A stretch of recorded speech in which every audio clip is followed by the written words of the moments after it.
తెలుగు జాతి గొప్పతనం తెలుసుకున్న వాళ్ళకి తెలుగే ఒక మూలధనం.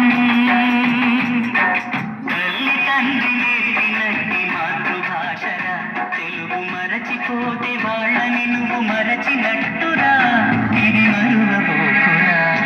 తెలుగు భాష తీయదనం, తెలుగు జాతి గొప్పతనం తెలుసుకున్న వాళ్ళకి తెలుగే ఒక మూలధనం.